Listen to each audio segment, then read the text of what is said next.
여호와 하나님이 등장하고 또 하나님을 향해 간구하고 이런 모습들은 별로 없습니다. 그럼에도 불구하고 처음부터 끝까지 배후에서 일하시는 하나님이 강력하게 지금 우리에게 나타납니다. 그래서 오늘 설교 제목은 인간의 우연 그리고 하나님의 필연입니다. 우리가 왜 하나님의 일하시는 것을 우연이라고 그렇게 말할까요? 우리는 모르기 때문입니다. 그리고 이 일이 일어났을 때에 어떤 원인이 없습니다. 원인이 없이 어떤 일이 일어난다는 것은요, 그것을 사람들은 우연이라고도 하지만 하나님의 관점에서 보면 하나님의 은혜의 또 다른 표현인 것입니다. 여러분, 우연과 필연을 한번 살펴볼까요? 사전에 의하면 우연은 필연성의 결여라고 말합니다. 필연성의 결여. 그리고 마치 원인이 없이 멋대로 일어나는 것처럼 보이는 어떤 것. 원인이 없는데 갑자기 어떤 일이 발생해 버리는 겁니다. 그것을 우리는 우연이다 라고 말합니다. 그리고 필연은요, 앞뒤가 있는 겁니다. 원인이 있어서 어떤 결과가 나타나는 것, 이것을 필연이라고 합니다. 우리는 우연에 대해서는 이해가 안 된다라고 말하면서 원인이 있어서 결과가 있는 이 필연에 대해서는 우리가 쉽게 납득을 할 수 있습니다. 그런데 우리가 우리의 삶을 가만히 보면요, 어떤 게 우연인지 어떤 게 필연인지 정확하게 가려낼 수가 없습니다. 사실은 우연인 것 같은데 보면요, 나중에 보면 그게 필연이었습니다. 근데 필연이었던 것 같은데 나중에 알고 보면 그것은 우연이었습니다. 그래서 위키백과에서는 이렇게 표현해 놨습니다. 필연성은 항상 우연성을 수반하고 있다. 필연은 우연을 통해서 나타난다. 그러니까 필연과 우연은 맞물려 있다라는 것입니다. 그리고 우연은 온갖 필연의 매듭에서 생겨난다. 우연인 것 같은데 그 세부 항목 하나들을 살펴보면은 여러 조각들의 필연이 합쳐져서 그 결과로 또 우연이 되어지기도 하고 여러 가지 우연을 통해서 또 필연으로 나타나기도 한다는 것입니다. 여러분 인생을 한번 돌아봐 보십시오. 여러분 인생의 가장 결정적인 전환점이 언제였습니까? 그리고 여러분 인생에 가장 기억에 남는 그 일은 어떤 일입니까? 돌아봐 보십시오. 우연입니까? 필연입니까? 우연인 것도 같고 필연인 것도 같고 필연인 줄 알았는데 우연이고, 우리 인생은요, 그때 그 일이 필연인지 우연인지 정확하게 모릅니다. 그리고 여러분 인생을 여러분 스스로도 잘 해석이 안 됩니다. 우리 해석할 수가 없습니다. 우리 인생 안에는요, 우연과 필연이 뒤죽박죽 되어져서 지금 여기까지 온 겁니다. 앞으로 저와 여러분 인생 앞으로도 마찬가지일 겁니다. 어떻게 해서 이런 일이 일어나는지 설명하지 못하는 일들이 대부분일 것입니다. 그리고 반드시 이렇게 되어져야 되는데 내가 기대하는 그 원인이 있어서야 당연히 나타나야 되는 결과가 안 나타나는 경우가 허다할 겁니다. 왜 이런 일이 일어날까요? 그것은요, 하나님께서 그렇게 우리 인생을 그렇게 만드셨기 때문입니다. 전도서 3장 1절입니다. 하나님이 모든 것을 지으시되 때를 따라 아름답게 하셨고 또 사람들에게는 영원을 사모하는 마음을 주셨느니라. 그러나 하나님이 하시는 일에 시종을 사람으로 청량할 수 없게 하셨도다. 하나님께서는요, 세상을 지으시고 이 세상 만물을 아름답게 지금 섭리해 가고 계십니다. 물론 그 안에는 어둠도 있고 빛도 있고 고통도 있고 기쁨도 있고 그렇지만 결국 하나님께서는 이 세상을 아름답게 창조하셨고 일을 이끌어 가시는데 하나님의 하시는 일의 시작과 끝을 인생이 알지 못하게 하셨다라는 것입니다. 우리가 아무리 뛰어나고 대단하다 하더라도요, 내일 하루를 예측 못합니다. 내일 하루를 장담하지 못합니다. 하나님께서 그렇게 이끌어 가시기 때문입니다. 자, 그래서 우리가 할 수 있는 것은 전도서 7장 14절에 형통한 날에는 기뻐하고 공고한 날에는 되돌아보아라 이겁니다. 형통할 때는 그 은혜에 감사해서 찬양하면 되고요, 공고하고 힘든 일이 있을 때는 잠시 모든 스탑하고 하나님 앞에서 자신을 되돌아봐야 됩니다. 하나님 왜 이렇게 하셨을까? 지금 내게 일어나는 일, 하나님 무슨 뜻이 있으실까? 결코 내 인생에 우연은 없는데 하나님께서 어떤 일을 계획하고 계시고 나를 향해서 무엇을 원하시고 계시는가 한번 돌아봐라는 것입니다. 그리고 이 두 가지를 하나님이 병행하사 사람이 그의 장래 일을 능히 헤아려 알지 못하게 하셨느니라. 우리는 이 속에서 살아가고 있는 겁니다. 그럼 이 속에서 그 하나님에 대한 믿음이 있는 자와 하나님에 대한 믿음이 없는 자의 삶은요, 완전히 다릅니다. 오늘 이 룻을 통해서 나타난 하나님의 그 인간 편에서의 우연이고요, 하나님 편에서는 필연입니다. 하나님 편에서의 필연, 이 말씀을 살펴봄을 통해서 진짜 내 하나님이 어떤 하나님이신 줄 분명히 더 깊이 깨달아 아시고 이 우연과 필연 사이에서 그냥 던져진 것처럼 살아가는 저와 여러분이 그 모든 것을 주관하시는 요 하나님을 꼭 붙들고 어떤 상황 속에서도 기쁨과 평강을 빼앗기지 않는 저와 여러분 되기를 축복합니다. 자, 지금 두 여인이 있습니다. 나오미와 룻입니다. 모압 땅에서 살았습니다. 나오미는 그 10여 년을 모압 땅에서 사는 동안에 남편을 잃었습니다. 그리고 두 아들마저 잃었습니다. 룻은 또 어떻습니까? 모압 여인이었는데 베들레헴에서 이사온 어떤 유대 가문에 시집을 갔습니다. 근데 얼마 지나지 않아서 그 남편이 죽었습니다. 그리고 시어머니는 모든 것을 다 잃고 이제 고향 땅 베들레헴으로 돌아오려고 하는데 그 룻은 내 하나님, 어머니의 하나님과 함께 하기를 원합니다. 어머니가 계신 곳에 내가 있고 어머니의 하나님 있는 곳에 내가 있겠습니다라고 그 룻은 시어머니 나오미를 떠나지 않고 함께 지금 베들레헴까지 왔습니다. 이들은요 모든 걸 다 잃은 과부들입니다. 어디에도 의지할 곳이 없습니다. 그리고 그들은요 빈손입니다. 베들레헴에서 모압 땅으로 갈 때는요 하나님께서 주신 기업을 다 처분해서 풍성하게 해서 나갔습니다. 이 정도면은 이제 잘 살겠지, 편안하게 살겠지, 풍성하게 해서 나갔는데 다 털어먹고 지금 빈손으로 지금 들어왔습니다. 베들레헴으로 돌아오긴 했지만 그곳에도 역시나 아무런 기업도 터전도 없습니다. 정말 절망적인 상황 가운데서 지금 지금 여기에 서 있습니다. 룻기 1장 19절에 이에 그 두 사람이 베들레헴까지 갔더라. 베들레헴에 이를 때에 온 성읍이 그들로 말미암아 떠들며 이르기를 이가 나오미냐 하는지라. 이들이 두 사람이 베들레헴까지 갔더라. 이거 무슨 의미냐면은 베들레헴에 도착할 때까지 쉬지 않고 그것을 향해 계속 걸어왔다는 것입니다. 그리고 마침내 도착했습니다. 도착했더니 온 성읍이 떠들썩합니다. 왜 그렇겠습니까? 베들레헴이라는 좁은 도시에 10년 전에 그 기업을 다 정리해서 떠나갔던 그 나오미 가정이 풍성하게 나갔는데 10년이 지난 이후에 빈손 들고 남편도 죽고 두 아들도 다 죽고 지금 두 과부가 처량한 신세로 다시 고향으로 돌아온 겁니다. 그들의 떠드는 내용은 두 가지겠지요. 이가 나오미냐 할 때요 조롱 섞인 말이 있겠죠. 그래 잘 살아볼 거라고 고향 던지고 나갔더니 이렇게 빈털들이 돼서 남편 잃고 이렇게 돼서 돌아왔느냐. 그리고 또 한 부류는요 그 처량한 신세에 있는 나오미와 룻을 향해서 동정하는 그런 말이 있겠죠. 어쨌든 그들을 통해서 지금 베들레헴은 으스스합니다. 그런데 더 슬픈 현실이 있습니다. 더 슬픈 현실. 사람이 나를 조롱하든 사람이 나에게 동정을 하든 그것보다도 더 절망적인 건요. 룻기 1장 21절에 내가 풍족하게 나갔더니 여호와께서 내게 비어 돌아오게 하셨느니라. 여호와께서 나를 징벌하셨고 전능자가 나를 괴롭게 하셨거늘 너희가 어찌 나를 나오미라 부르느냐. 지금 나오미는 자신에게 일어나고 있는 이 모든 일들은 그 결정권자는 누구라고 지금 고백하고 있습니까? 하나님이시라는 것입니다. 그런데 이것이요 하나님을 향한 원망이나 불평의 말이 아닙니다. 내 인생의 모든 것을 결정하시는 절대 주권자 하나님에 대한 나름대로의 신앙 고백입니다. 신앙 고백이긴 하지만 현실에 처해 있는 나오미는요 너무나 비참하고 처참합니다. 사람들로부터 조롱도 받습니다. 그는 견딜 수 있습니다. 그런데 하나님이 나를 징벌하시고 하나님께서 나를 괴롭게 하신다는 것은요 이것은 더 견딜 수가 없는 겁니다. 세상으로부터도 소망이 없고 또 하나님 앞에서도 소망이 없다라는 것입니다. 그런데 나오미가 하나 놓치고 있는 게 있습니다.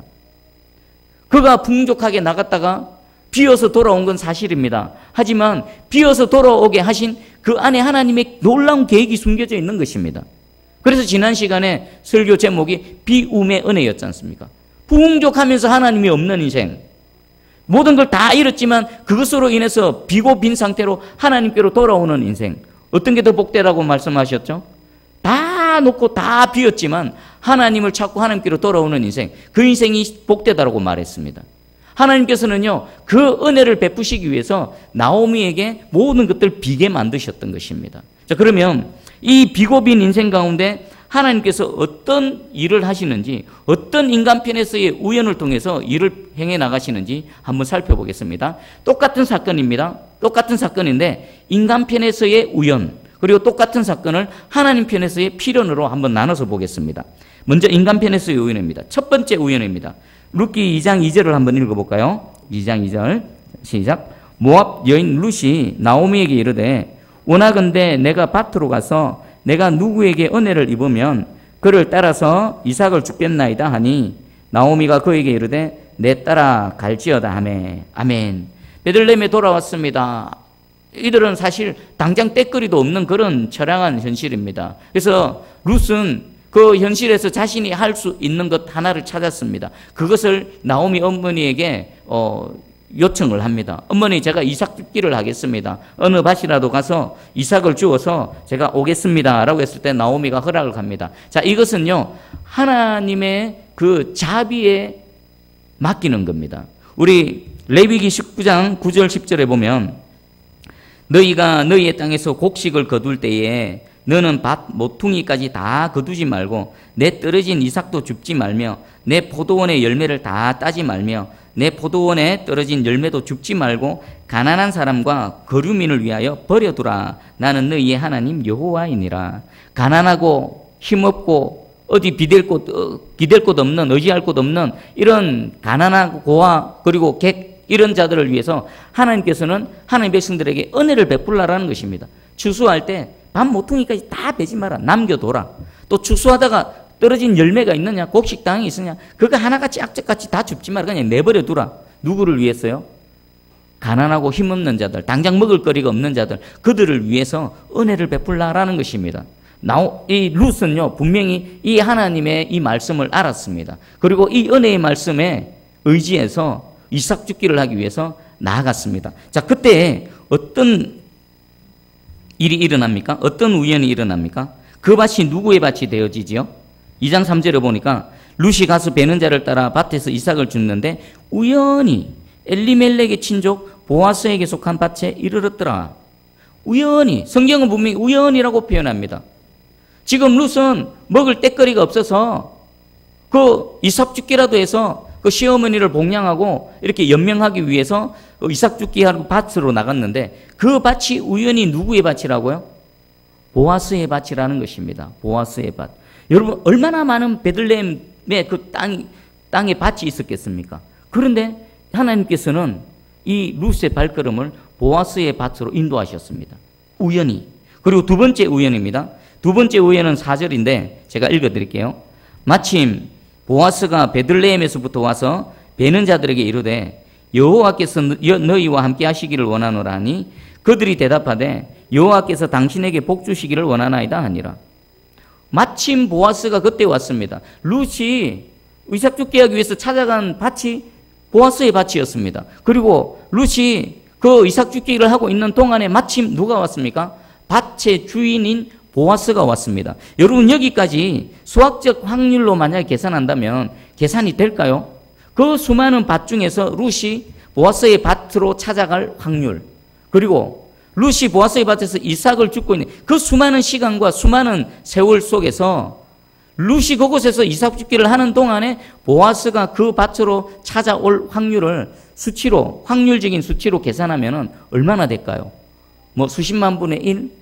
요즘 로또 복권 당첨되어지는 확률이 얼마나 됩니까? 막 수십만 분의 1, 수천만 분의 1 그렇게 되겠죠. 아마 그것 못지않게 더 확률이 희박할 것입니다. 그런데 또 하나의 우연이 있습니다. 세 번째 우연은요, 이삭 죽기를 하는 많은 사람들 중에 보아스의 눈에 룻이 들어왔다는 겁니다. 5절에 보니까 보아스가 베는 자들을 거느린 사원에게 이르되 이는 누구의 소녀냐 하니, 지금 그 한참 추수 때입니다. 그 추수하는 밭에는요, 일하는 종도 많았을 것입니다. 일하는 사원들 종도 많고요. 그리고 그 주변에서 가난한 자들, 이삭 죽게 하는 수많은 사람들이 있었을 것입니다. 그런데 그 중에 이 보아스의 눈에, 룻이 눈에 딱 들어왔습니다. 그리고 소녀가 누구냐? 누구의 소녀냐? 누구에 속한 자냐? 라고 했습니다. 이 세 가지 우연입니다. 그리고 이 세 번째 우연은요, 만약에 첫 번째 우연이 있었고 두 번째 우연까지 해서 멈췄다라면은 첫 번째, 두 번째 우연이 아무런 소용이 없는 겁니다. 지금 하나님은 룻과 보아스가 어떻게 하기를 계획하고 계십니까? 만남. 어떻게 하든 룻과 보아스가 만나져야 돼. 그래야 룻 인생이 보아스를 통해서 새로운 반전이 일어나고요.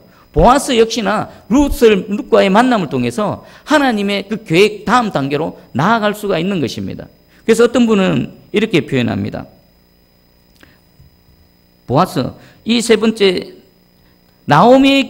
룻에게 있어서도 보아스의 만남이 필요하지만요, 또 룻에게 있어서도 보아스의 만남이 필요했던 이 우연이 맞닥뜨리기 위해서 하나님께서는 지속적으로 일하고 계시고 있는 것입니다. 그리고 또 룻을 한번 생각해 보겠습니다. 룻은 지금 자신에게 일어나고 있는 일이 무슨 일인지 짐작이나 할까요? 내가 밭을 왔는데 이 밭이 보아스의 밭에 우연히 왔고, 그리고 내가 일하고 있는 동안에 보아스가 우연히 그 밭에 방문을 했고, 그리고 열심히 하고 있는데 여러 사람 중에서도 보아스가 나를 딱 눈여겨봤다라는 것을 알았을까요? 그리고 이게 무슨 의미인지 상상이나 했겠습니까? 도저히 상상 못합니다. 그는 그저 먹고 살기 위해서 한 끼 때거리를 해결하기 위해서 이삭죽기하러 나름대로 갔을 뿐입니다. 그가 원하는 것은 좋은 밭, 마음씨가 좋은 밭의 주인을 만나서 어찌하든지 좀 이삭을 좀 듬뿍 주워 올 수 있었으면 하는 그런 마음으로 그냥 움직이고 있는 것입니다. 그런데 하나님께서는요, 배후에서 우연히 마침 또 우연을 통해서 이런 일들을 이루어가고 계십니다. 자, 그러면요, 하나님 편에서의 필연을 한번 살펴보죠. 똑같은 얘기입니다. 하나님 나라의 구속사에 있어서 룻은 어떤 존재입니까? 여러분, 모압 여인 룻, 남편을 잃은 과부, 그리고 과부 시어머니와 함께 베들레헴 땅으로 돌아온 당장 때거리도 없어서 이삭 줍기 하고 있는 이 룻, 이 처량한 인생, 이 룻은 하나님 나라의 구속사점 관점에서 어떤 존재입니까? 마태복음 1장 5절 6절입니다. 살몬은 라합에게서 보아스를 낳고, 보아스는 룻에게서 오벳을 낳고, 오벳은 이새를 낳고, 이새는 다윗 왕을 낳으니라. 지금 예수님의 계보 안에 누가 들어갑니까? 보아스와 룻에게서 오벳을 낳고, 오벳을 통해 이새가 낳고, 이새를 통해서 다윗 왕이 태어나는 겁니다. 하나님의 거룩한 계보에 그 통로가 되어지는 것입니다. 룻은요, 자신이 지금 자신에게 일어나고 있는 일은 꿈에도 모릅니다. 역시나 보아스도 모릅니다. 그럼 지금 하나님께서는 이 여러 가지 퍼즐 조각을 통해서 하나님께서 계획하고 있는 건 뭡니까? 보아스와 룻이 만나서, 그리고 룻을 통해서 다윗 왕이 출생되어지는 계보로 룻을 사용하시고 보아스를 사용하시는 것이 하나님의 계획이십니다. 이것은 하나님 편에서는 필연입니다. 룻과 보아스의 입장에서는 우연이지만 하나님 입장에서는 필연인 겁니다. 자, 그러면 우리 이 하나님의 큰 그림 안에서의 퍼즐 조각을 한번, 보아스 조각과 룻 조각을 한번 살펴볼게요. 보아스의 조각입니다. 룻과 보아스가 만나기 위해서는요, 하나님은 지금 이 순간보다 훨씬 전부터 작업을 해 가십니다. 첫 번째 조각은 여러분 여호수아 2장에 보면 두 정탐꾼이 여리고에 가지요. 그러면 그 두 정탐꾼 안에 누가 포함되어야 됩니까? 살몬이 포함되어져야 되는 겁니다. 살몬이 포함되어져야 되고, 그리고 두 번째 조각은 그 두 정탐꾼이 여리고에 갔을 때 누구를 만나야 됩니까? 기생 라합을 만나야 됩니다. 이게 두 번째 조각입니다. 그리고 세 번째 조각은요, 그 여리고성 기생 라합에게 여호와 하나님을 믿는 믿음을 주시고요, 그리고 하나님 편에 서게 하는 거, 이게 세 번째 조각입니다. 그리고 네 번째는 살몬과 라합이 결혼을 해서 보아스가 태어나야 되는 겁니다. 여러분, 이것이 우연입니까? 우연인 것 같습니다. 하지만 하나님의 필연을 통해서 계속 하나님께서 이 조각들을 맞춰가고 계십니다. 그리고 보아스가 지금 이 베들레헴에서 유력한 자가 됐다라는 것은요, 하나님께서 이 가정에 복을 주셔서 기업들을 든든히 세워가게 하셨다라는 것입니다. 이 지금 몇 가지 조각들이 있습니다. 그리고 룻 입장에서의 조각을 한번 볼까요? 모압의 그 이방 여인입니다. 룻의 첫 번째 조각은요, 베들레헴에서 이렇게 이주해온 유대인의 가문에 시집을 가야 됩니다. 지금 보아스와 룻이 만나기 위해서는 이 룻 입장에서는 첫 번째 조각이 이 베들레헴에서 온 유대인 가문에 시집을 가야 되고, 두 번째는요, 엘리멜렉의 가정을 통해서 이 룻이 여호와 하나님을 믿는 믿음을 가져야 되는 겁니다. 그리고 세 번째 조각, 시아버지도 죽고 남편이 죽었음에도 불구하고 시어머니를 떠나서 자신의 고향으로 돌아가지 않고 시어머니와 함께 베들레헴 땅으로 와야 되는 겁니다. 그리고 이삭 줍기를 하러 나갔는데 그 밭이 우연히 보아스의 밭이어야 되는 겁니다.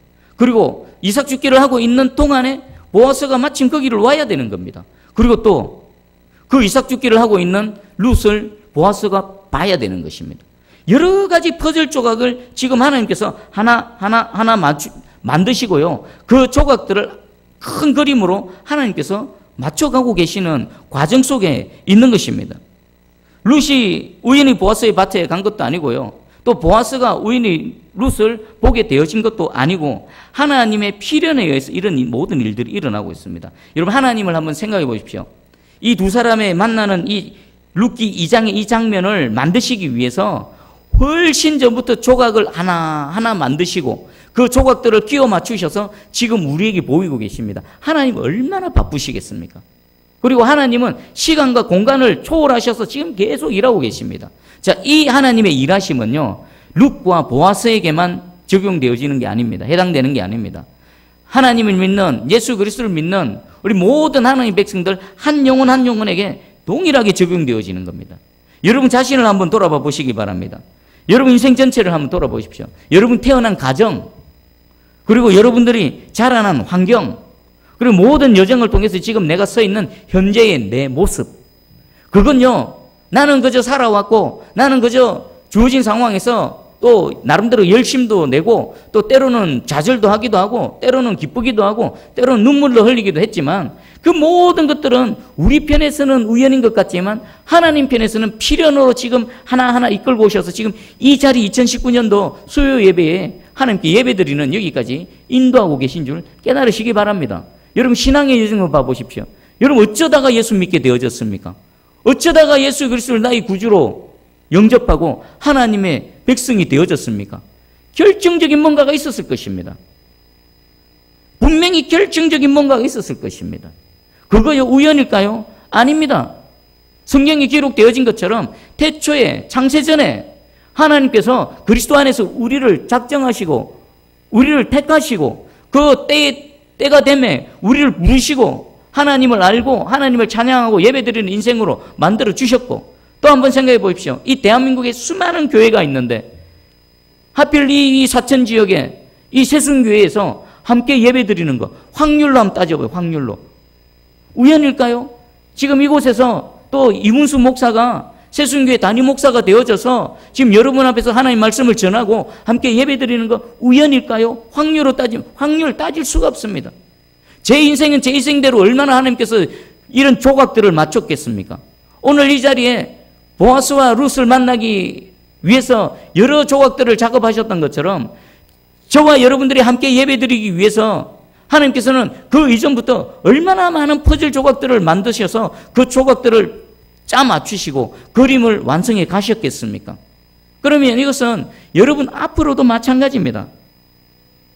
배후에서 역사하시는 그 하나님을 보시기 바랍니다. 눈물 흘릴 일 분명히 있습니다. 기쁜 일 있습니다. 어쩌면요 기쁜 일보다 눈물 흘리고 지금 이 나오미와 룻처럼 다 잃어버리고 다 쏟아버리고 아무것도 가진 것 없이 빈털터리 인생에 정말 소망이 없네, 이제 더 이상 일어날 어떤 건덕지도 없네 하는 그때에 하나님께서는 여전히 일하고 계셨습니다. 자, 제가 질문할게요. 여러분 지금 어떤 상황에 처해져 있고 어떤 어려움이 있다 하더라도 나오미하고 룻보다 더 힘든 상황에 계신 분 속으로 한번 손을 잘 들어보십시오. 아마 모르긴 몰라도 뭐 정도의 차이는 있겠지만 아마 나오미하고 룻보다 이런 절망적이진 않을걸요. 이런 절망적인 속에서도 하나님은 이 절망을 통해서 절망 너머의 계획을 갖고 계시고 우연을 가장한 하나님의 필연으로 지금 일을 행해가고 계십니다. 그렇다면 이 하나님의 섭리하심과 하나님의 손길은요 저에게도 여러분에게도 우리 세순교회에도 동일하게 적용되고 있는 줄 확실히 깨달으시고 믿으시기를 주님의 이름으로 축복합니다. 그럼 만약에 고난 중에 있으면 어떡할까요? 이 말씀 붙들고 기도하는 겁니다. 하나님, 나오미 룻 이렇게 고난 속에서도 절망 너머에 보아스를 만나게 하시고 또 놀라운 룻이 상상도 하지 못하는, 감히 엄두도 내지 못하는 놀라운 은혜를 예비하신 하나님, 내 인생에도 좀 찾아와 주셔서 이 은혜로 함께해 주시옵소서. 우리 반대로 하나님의 은혜 베풀어 주셔서 형통하고 하나님의 은혜와 복 가운데 우리 살아간다면 우리는 어떻게 해야 될까요? 그 복주신 하나님을 인정하고 그 하나님을 향해 찬송하면서 감사하며 하나님의 영광을 위해 우리가 헌신하며 나아가는 거, 이겁니다. 우리 인생에 별 거 없습니다. 뭐 능력이 대단하고 내가 뭐 뛰어나고 이런 거 아닙니다. 하나님이 은혜 베푸시면 은혜 받는 겁니다. 하나님이 고난의 풀무불로 집어넣으면요, 그 고난의 풀무불로 들어가는 겁니다. 그 과정 속에서 순간순간 우리가 어떻게 믿음으로 사느냐, 그것이 중요한 것입니다. 그래서요, 의인은 믿음으로 말미암아 살리라. 그 물 가운데 있더라도, 그 불 가운데 던지진다 하더라도 믿음으로 사는 겁니다. 하나님이 또 드셔서 높이 세우시고 존귀한 자가 되게 하시면 그 속에서 또 찬양하며 믿음으로 사는 겁니다. 여러분, 어떤 고난에 있던 가운데 있을지라도 다음에 예배하고 계시는 하나님의 이 승리하심, 이 은혜를 여러분 꼭 붙드시고 믿음으로 승리하시기를 축복합니다. 그래서 저는 이렇게 생각했습니다. 오늘 새벽기도 때 오늘 말씀을 좀 묵상하면서, 아, 그렇구나, 오늘 하루를 감사하며 귀하게 살아야 되겠구나. 여러분, 오늘 하루 어쩌다 주어진 하루 아닙니다. 하나님이 선물로 주신 하루입니다. 오늘 마감했지요. 내일 아침에 또 눈을 뜹니다. 그 하루는 어떤 하루일까요? 내게 주어진 또 하나의 은혜의 선물입니다. 그래서 그 하루를 어떻게 살아야 될까요? 귀하게 감사함으로 사는 겁니다. 또 하루를 살면서 닥치는 여러 가지 상황들 있지요. 또 만나는 많은 사람들이 있습니다. 옆에 함께 예배드리는 여러분, 우리 지체들, 수많은 그 퍼즐 조각 속에서 우리가 만나진 것입니다. 어쩌다가 우연히 만난 게 아닙니다. 그런 의미에서 보면요, 함께 예배드리는 저와 여러분, 우리 옆에 지체들은 얼마나 귀하고 서로 존귀한 자들인 줄 모릅니다. 여러분, 하늘나라 가서 주님 품 천국에서 여러분 한번 생각해 보십시오. 우리 이 땅에서 함께 예배드리고 찬양하고 함께 주의 사역을 위해서, 하나님 나라를 위해서 눈물 흘리고 기도했던 우리 옆에 동지들 아닙니까? 얼마나 귀합니까? 천국에 가면 수많은 구름대와 같은 하나님의 백성들이 있을 것입니다. 그 많은 사람들 중에 내 평생에 사는 동안에 함께 예배드렸던 우리 지체들, 함께 우리 그리스도 안에서의 형제 자매들, 얼마나 귀한가. 제가 여기서 여러분 만난 거 우연 아닙니다. 노사연 씨의 그 노래처럼 우리의 만남은 우연이 아닙니다. 하나님의 그 승리하심 가운데, 그리고 우리의 만남을 통해서 하나님께서 또 다른 일들을 펼쳐가시기 위해 이 보아스와 룻의 만남을 통해 놀라운 일을 펼쳐가시는 하나님의 또 다른 계획이 분명히 있는 줄 확실히 믿습니다. 기대하시고요, 믿음으로 여러분 어떤 상황 가운데서도 주를 찬송하며 하나님과 동행하는 저와 여러분 되기를 주님의 이름으로 축복합니다. 아멘. 기도하겠습니다.